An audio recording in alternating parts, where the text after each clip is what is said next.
tu ne sais pas réellement te positionner. Lorsqu'il y a quelqu'un en relation avec toi ou un groupe de personnes en relation avec toi, c'est comme si tu ne savais pas où te placer. C'est comme si, bah voilà, imagine t'es invité chez quelqu'un pour un repas et tu sais pas si tu dois te mettre sous la table, sur la chaise, sur la table, sur le canapé, par terre, etc. Et tu as du mal à te positionner dans les relations. Dans le sens où ce que tu as trouvé est précieux, donc tu t'es trouvé toi. Tu as trouvé un espace assez safe, un espace sécure en toi.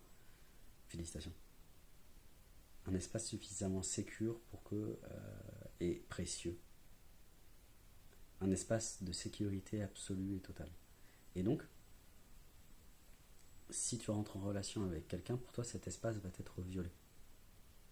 Cet espace va être détruit. Et donc c'est pour ça que tu me poses cette question. Si déjà tu te demandes si tu souhaites vraiment recréer un cercle amical et que tu apprécies cette solitude, c'est qu'en fait, c'est ça, tu ne t'avoues pas suffisamment que les autres te font peur. Ce choix, je vais appeler ça un choix, hein, ce choix de j'apprécie ma solitude, et donc je ne sais pas si j'ai vraiment envie d'aller de me recréer un cercle amical ou un cercle social, repose sur cette crainte de l'autre, repose sur cette crainte de l'humain. Et je t'invite à simplement voir si cette crainte est ok pour toi. Lorsque tu embrasses cette peur de l'autre, lorsque tu embrasses cette énergie, cette croyance que l'autre va forcément piétiner qui tu es si tu es en relation avec toi,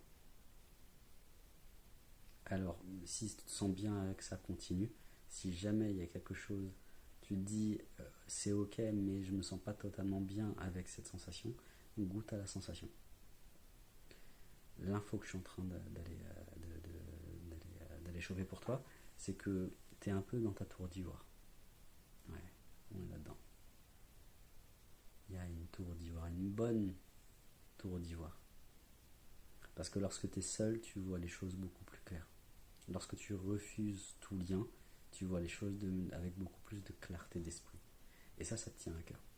Sauf qu'en même temps, ça te décale de tes sensations et de tes émotions que tu pourrais, que tu connecterais, que tu vivrais lorsque tu es en relation avec quelqu'un. Parce que oui, en fait voilà, c'est ça.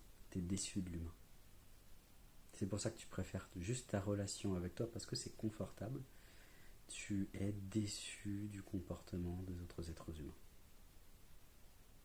C'est comme si tu disais bah en solo tout va bien, mais dès que je suis avec quelqu'un, dès qu'il y a une dynamique de groupe, en fait, on saurait même pas séparer un Twix en deux. Tu vois, c'est un peu ça le truc.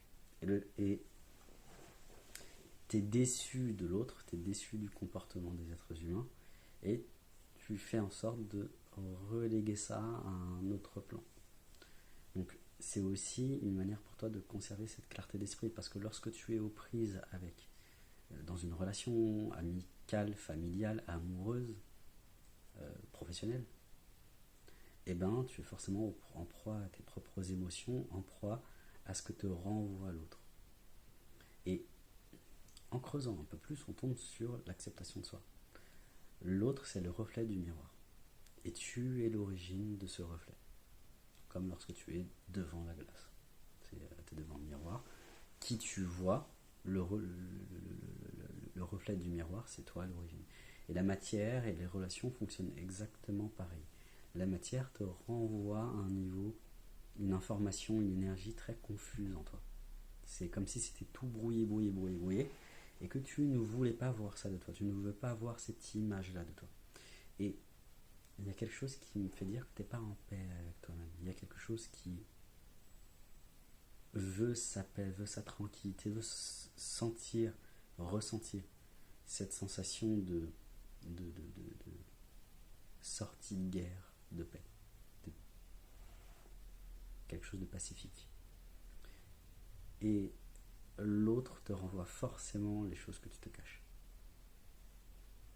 Donc, soit tu es sur un positionnement où tu fuis ton propre reflet, tu te fuis toi-même, soit tu décides petit à petit, en prenant ton temps, de réouvrir même à 1% la porte des relations et de faire la paix avec toi-même lorsque tu es en contact avec l'autre personne. Et j'ai aussi l'impression que c'est un thème, les relations et le fait d'être seul ou de vouloir être seul ou ne pas vouloir être seul, parle en tout cas. Et si je renvoie un peu à l'info dans le groupe, si je généralise mon propos, c'est que lorsque l'on rencontre une personne,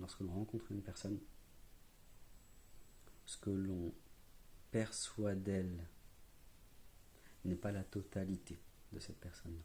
On ne pourra jamais appréhender la totalité de qui est l'autre personne. Et ce que l'on perçoit d'elle, c'est le reflet du miroir.